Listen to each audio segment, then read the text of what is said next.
abin tausayi mafi munin abin tausayi irin waɗannan shugabanni da kuke gani a ɗebi dukiyar jama'a.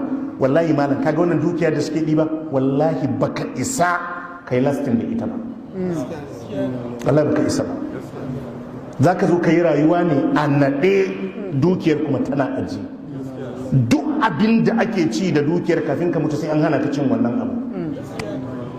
Duk haka ne, yana daga cikin sharrin satar dukiyar jama'a. Baka isa ka zauna da lafiya ba, baka isa ka zauna da lafiya ba.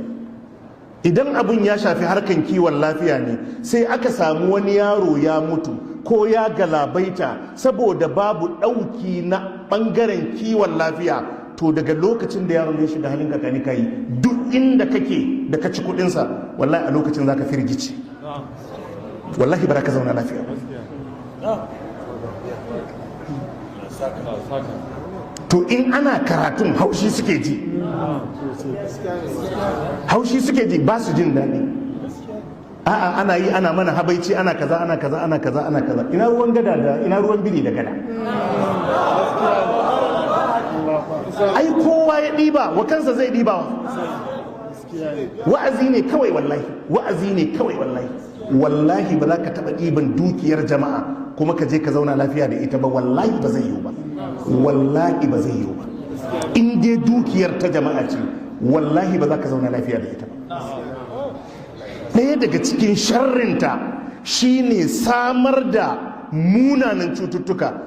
Dukiyar maraya Allah ya kira duk wanda ka ga yana ci wuta yake ci, to gwanda ka ci dukiyar maraya da dukiyar al'umma.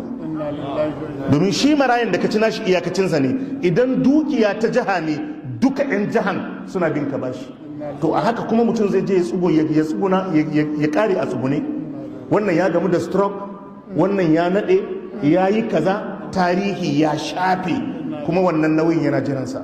Wallahi gwanda ka gama in ka sauka a kujeran ka je ka zauna a gidan haya, wallahi ya fi maka alkai, wallahi ya fi maka alkai.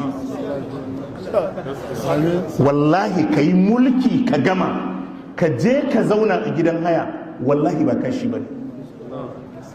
Da ka ɗauki dukiyar jama'a ka tafi da ita, ba abin da za ka mora da ita, ba abin gidan baka isa wallahi ka zauna a kwanciyar hankali, baka isa ka zauna a kwanciyar hankali ba.